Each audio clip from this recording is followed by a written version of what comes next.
but you want to do things that use stress across the bone, plus the vitamin D, are the critical new things that I know about in osteoporosis.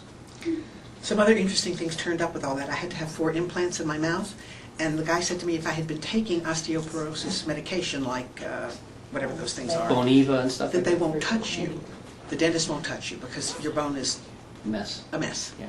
So fortunately I hadn't done that. Right. So it's a hot new area. There's a lot of controversy, but some of the basics are simple. Get some sun every day.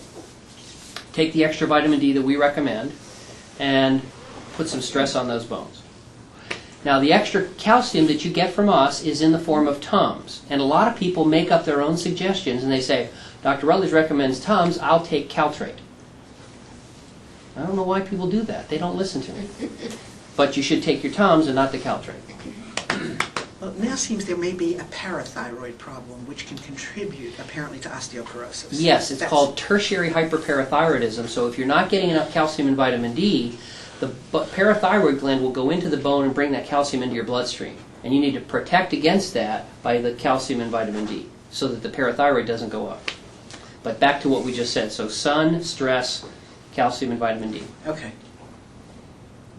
And I guess, you know, and I did have one of those incidents that you talked about where they thought I had a TIA. Oh, right. Yeah, right. We talked, and I told you it was not a TIA. Right. That was great. Right. Now, was I nice about it, though? You were very sweet about it. But I was also right, wasn't I? But you know, it really pisses you off because you tell the cardiologist, I have this problem, I need to have the electrolytes, you've got to do something for me, and they still tell you you can't eat anything and you can't do anything, and you know. Right. But So now let's tell that story because it was a really good story. It's the same as my other lady. But you called me and said, you know, Dr. Rutledge, I just want to let you know I had a TIA, right? well, I said I had this thing, and they told me it was a TIA. And I said, oh no. Right? Right. I went in for a routine stress test to my cardiologist, the kind that they put the stuff in your veins, and then you get on the treadmill and you run. And I told them I needed the electrolytes. I told them that. You know, and they kept taking blood, and then went into the afternoon before I got anything to eat, and I was fine. I went immediately. I carried V8 with me. I went immediately to take the V8 and whatever, and I felt good the rest of the day. The next morning I woke up, and I walked into the kitchen, and I looked at all my vitamins and, you know, supplements that I take, and I couldn't remember which one I took what of. I was totally confused, and I couldn't remember my best friend's phone number, and it scared the bejesus out of me. I mean, it really scared me.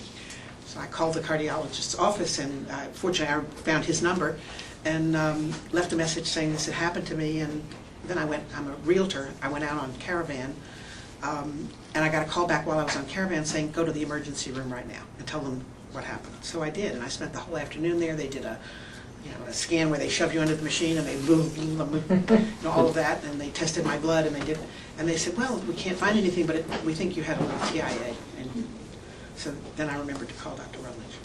I'm always the last. They checked everything else out first. Good. So. Now, what about you being a TV star? You want to tell that little bit story? I mean, you're doing advertisements, and Yeah. who do you advertise for, and should we buy it, or? Well, let's see. I was in the pool. I'd go to the pool, as I said, every morning to exercise for 45 minutes. I do aerobics in the pool. It was part of my therapy for my hip and whatever. And a guy came in with a video camera, and he walked up to me. He said, "Can I videotape your interview?" And I said, "But you have to wait till the class is over because I need this for my health." And so he waited an hour. And I went outside the building, and he interviewed me on tape. And unbeknownst to me at that moment, a woman from my class, another woman, was watching this process through the window in the door of the community pool. And she called me that night, and she said, "You know, I'm an agent." She said, "And I watched your interview on camera, and I'd like to represent you." And I said, "Okay." You know, then the next day I got the call that I got this commercial. So I went off and shot this commercial, and I had an agent, and then I shot a second commercial, and then, God forgive me, I did a commercial for Aleve, a national. And I love Aleve. I can stand behind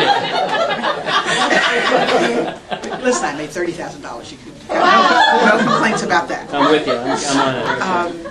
And I've done a number of them since, and I just filmed a cooking show for the Food Channel, and it remains to be seen what the end of this story is. That's great. Yeah. And you owe it all to the MGB. Well, definitely, absolutely. The MGB and the Westwood Pool. That's right. Yeah. Well, good. Very Yeah. good. Any other questions for someone? Now you're almost 3 years, 4 years. 2.5 years. 2.5 years. What is your very first indication that you're getting an ulcer? I started to have just awful discomfort in this whole area. Not just once, just all the time? I couldn't eat it. I didn't want to eat. And then I couldn't not eat, and it was just awful. And it was the first pain I had had. And my cousin, who's a nurse, was here from Florida, and she said, "You have to go to the emergency room. You know, this is not good." And it was real pain, and I tend to not feel pain. You know, when I say, I mean, I don't really know if I had any pain after the MGB because I didn't have any that I recognized. It took a long time for me to acknowledge what was going on here, because when I saw the endoscopy, it was very clear that there was something wrong there. I mean, you could see it. And she really got lucky. She had a wonderful gastroenterologist. Yeah. And some of our patients, when they go out back into the United States in different places, they stumble on, medium, average, wonderful, and then not so good, different kinds of doctors. So He listened. I sort of divide my doctors up into those that listen and those that don't. And yeah. And most of them don't. I would say 80% of them don't listen. And I have brothers, two brothers that are physicians. They have trouble listening too.